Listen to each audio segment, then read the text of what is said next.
What did ancient women look like? The faces of forgotten women. Did you know that the faces of ancient women were far more diverse, expressive, and surprising than most of us imagine today? When we think of women from the distant past, we often picture smooth marble statues or faded frescoes. Yet those were idealized visions, sculpted by male artists, never meant to capture real women at all. The truth hides in bones, pigments, and small traces left behind on the edges of time. Archaeologists have long searched for these traces, not in palaces or temples, but in burials and settlements. Every bone tells a small story, every strand of hair, a silent clue. Let's begin thousands of years ago in the Upper Paleolithic, around 25,000 years before today. Across what is now Europe, small figurines known as Venus statues began to appear. You may have seen one-rounded figures with broad hips and full bodies carved from ivory or stone. For a long time, people assumed they were simply fertility idols. But recent research suggests something else. These could be self-portraits carved by women, not men. Without mirrors, they shaped what they saw when looking down at their own bodies. So the first representations of women may not have been fantasies, but reflections. Now let's glide forward to ancient Egypt. Here, beauty was not just appearance, but ritual. Women painted their eyes with dark coal made from crushed galena to protect against the sun's glare and the evil eye. They tinted their lips red with ochre and perfumed their wigs with oils of myrrh and cinnamon. Skin was shielded with creams made from animal fat mixed with honey.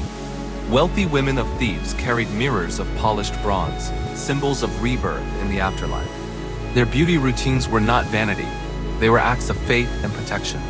But what did they truly look like? For centuries, museum paintings showed Egyptian women as pale golden figures.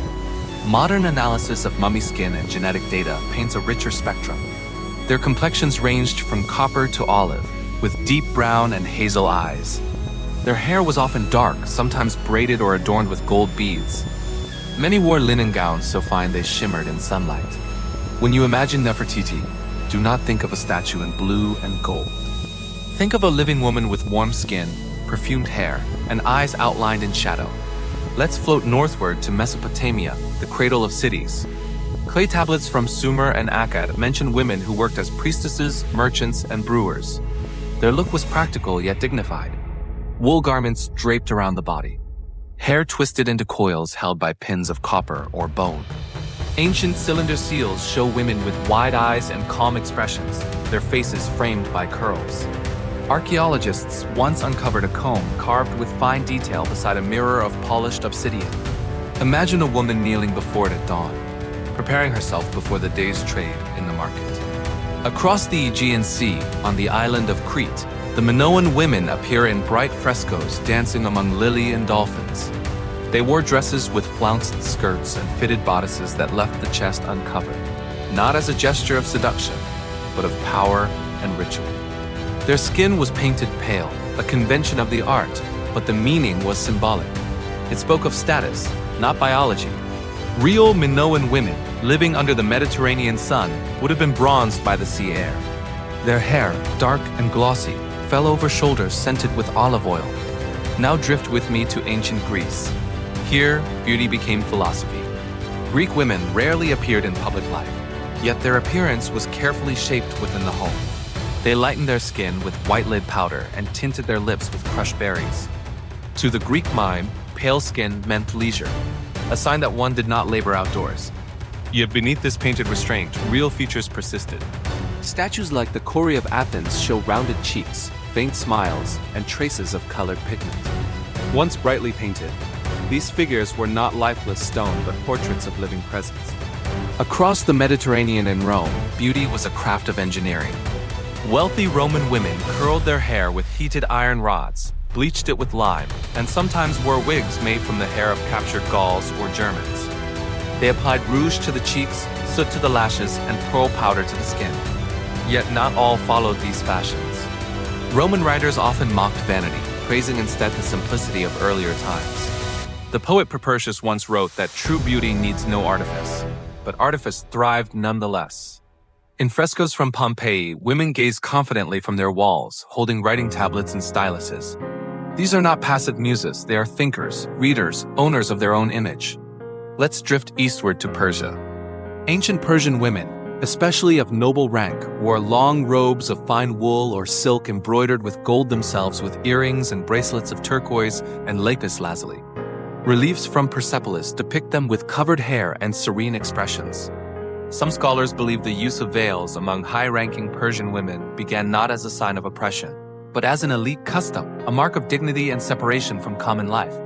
In ancient India, beauty was woven into poetry. Sanskrit texts describe women with lotus eyes, skin like gold, and hair as dark as monsoon clouds.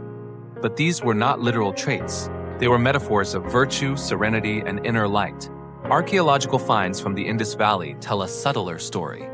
Terracotta figurines show women with elaborate hairstyles and jewelry of shells and beads.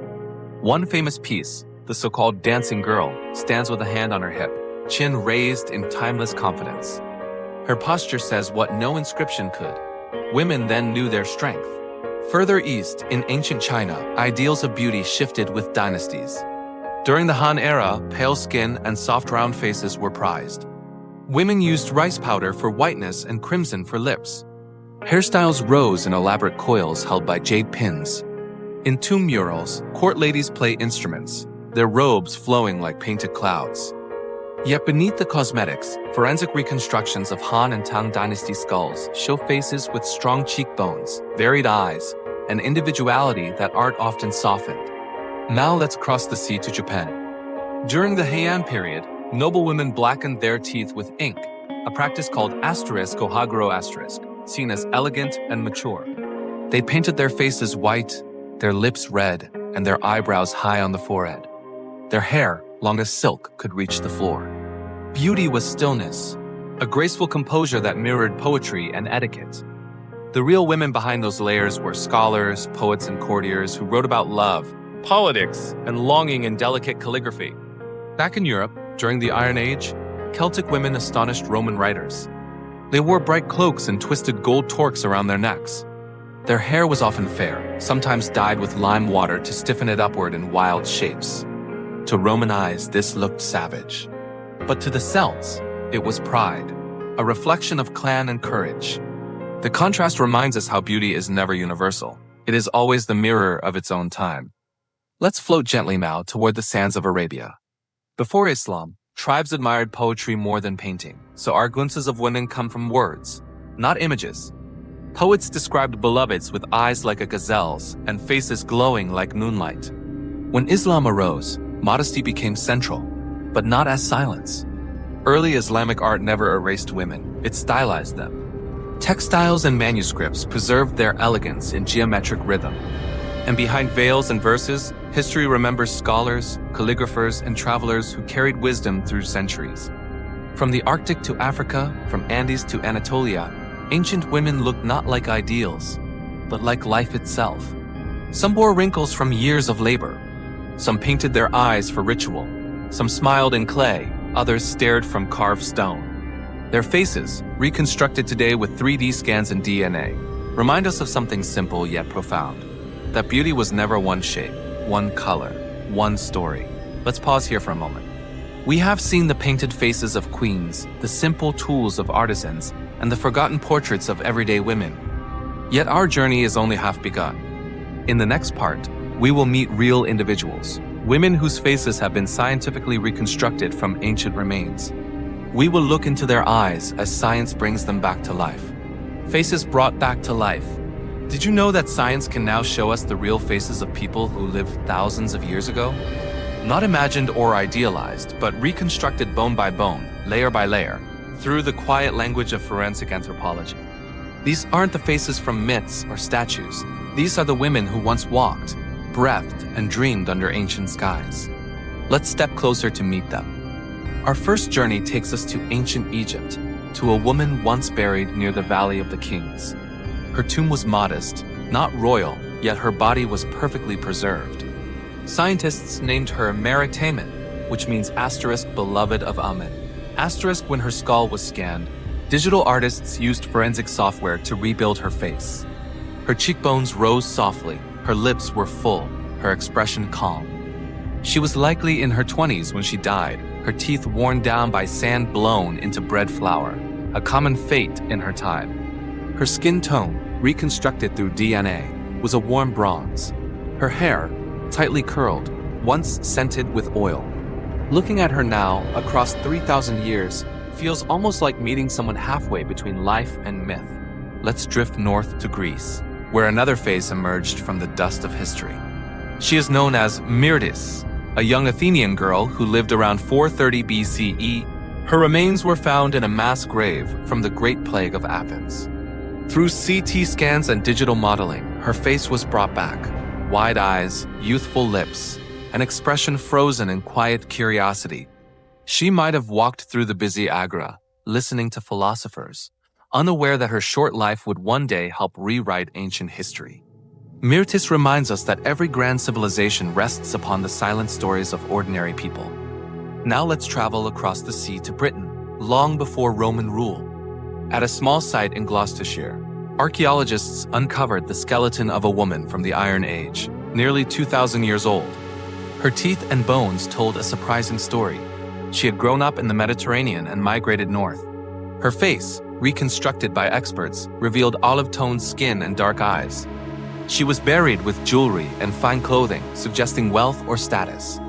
Her presence challenges the myth that ancient Britain was isolated. Even then, people and their stories were moving, mixing, transforming. Next, let's cross the cold sea to Scandinavia. In Denmark, the body of a young woman was found in a peat bog, perfectly preserved. She is known as the Egt girl, and she lived around 1370 BCE. Her body still wore a wool skirt and bronze belt disc, her hair neatly tied. When her face was reconstructed, she appeared youthful, confident, almost modern. Chemical traces in her teeth showed she had traveled long distances, from Germany to Denmark and back.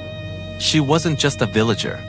She was a traveler in a world we once thought small. Nearby, in Birka, Sweden, another woman changed the story of the Vikings. For over a century, archaeologists believed the burial they found, complete with sword, shield, and 2 horses, belonged to a man. But DNA proved otherwise. The warrior was female. When her face was reconstructed, it revealed a strong jawline, high cheekbones, and hair braided with care. She wasn't an exception. She was evidence that women in Viking society could hold power, command, and respect. Her face now stands as a quiet correction to centuries of assumptions. Let's float now to the icy cliffs of Scotland, where the Yeva of a Chavanich was found. She lived more than 3,800 years ago. Her skull was unusual, slightly elongated, leading some to think her people shaped their heads intentionally for beauty or status. Forensic artists rebuilt her face with soft brown eyes and light skin touched by freckles. Her gaze feels direct, like someone who would have met you at the fire with calm confidence. Ava's reconstruction connected modern Scots to their Bronze Age ancestors in a deeply human way. Now let's turn to Africa, where the oldest known human stories began. In Egypt again, a woman known as the Younger Lady was found in the Valley of the Kings. DNA proved she was the mother of King Tutankhamun. Her face was carefully rebuilt using forensic imaging. She bore strong features, high cheekbones, elegant nose, full lips, the blend of royal lineage and ordinary mortality. Through her, the family tree of Egypt's 18th dynasty took human shape again. Let's step further south to Sudan's ancient kingdom of Kush. The Nubian queens, known as Kandates, once ruled empires along the Nile. Their sculptures show confident faces, broad and proud.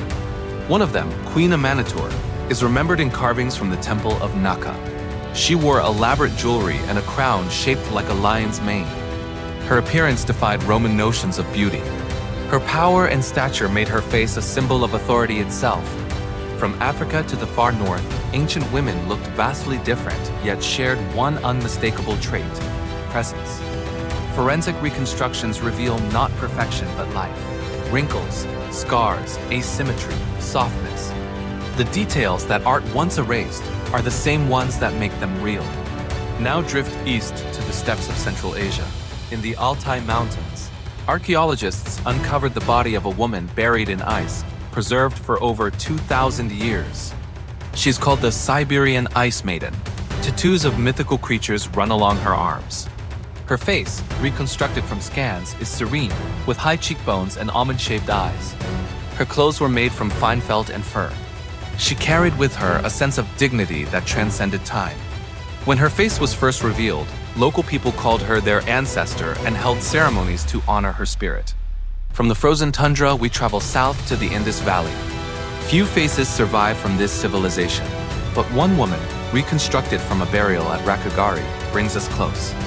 Her DNA revealed a blend of ancestry from ancient Iran and local hunter-gatherers. Her face, recreated digitally, shows warm brown skin and expressive eyes.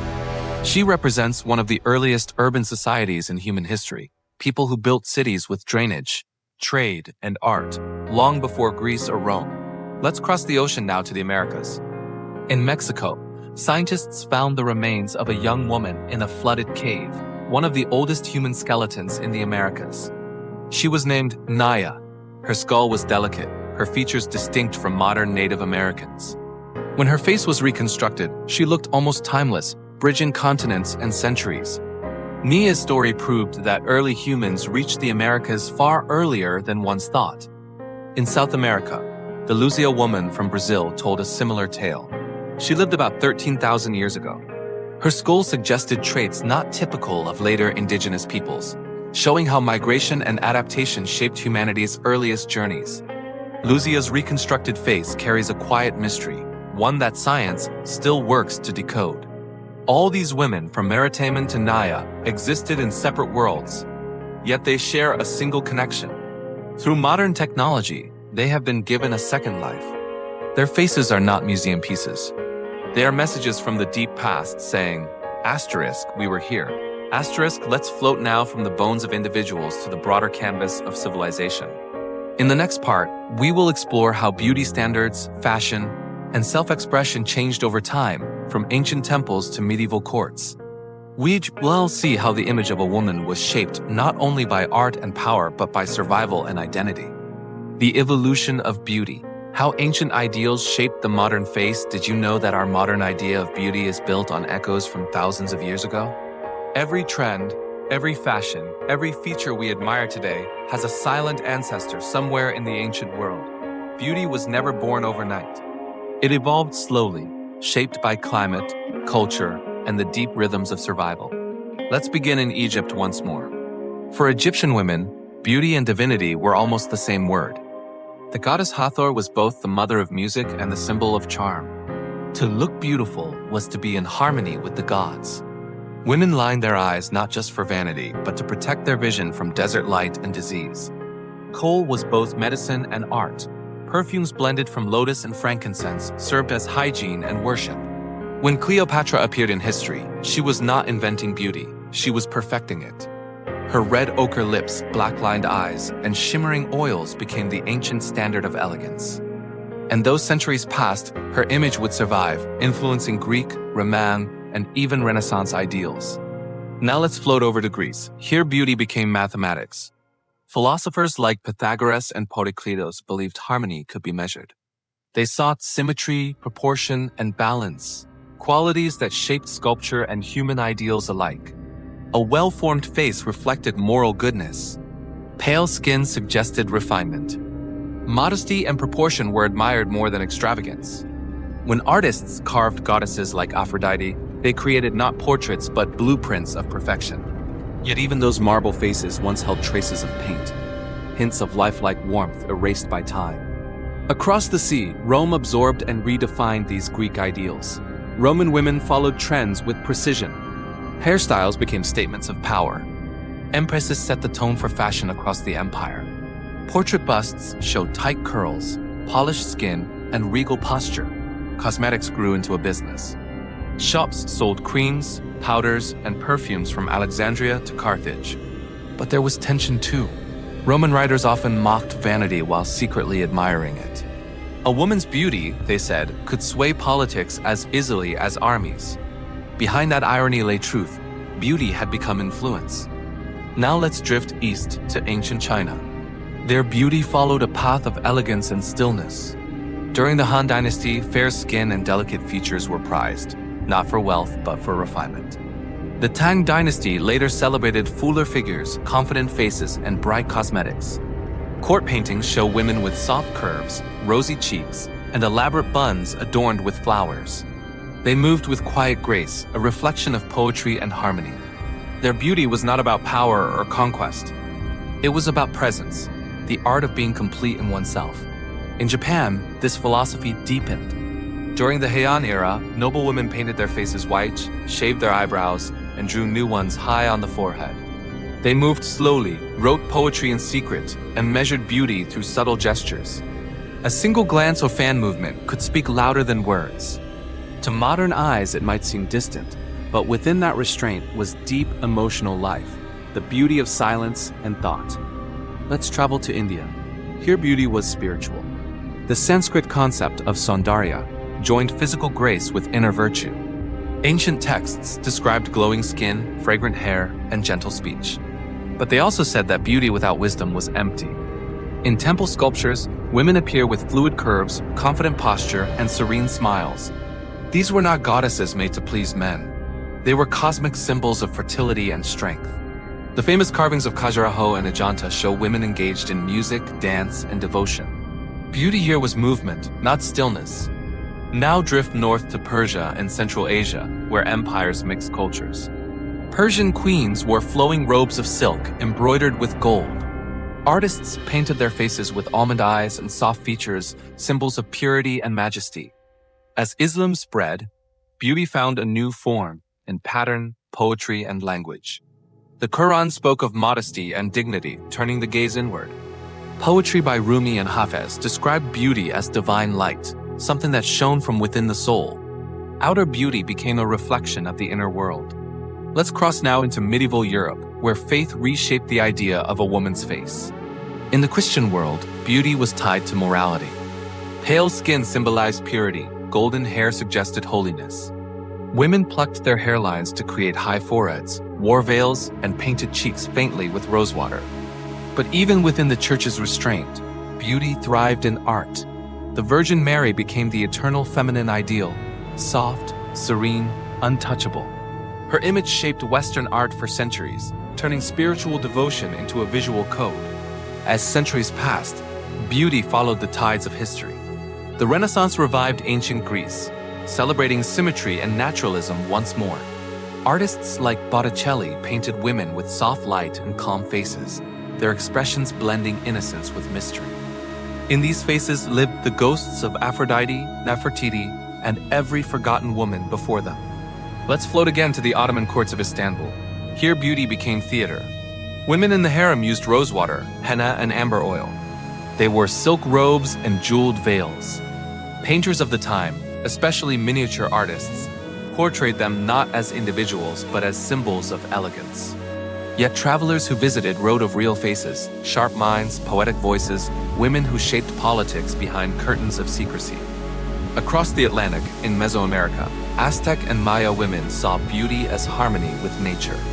They painted faces with red clay for ceremonies, adorned their hair with feathers and jade. They filed teeth into shapes and wore nose rings of gold. To them, beauty was sacred order, the balance of earth and spirit.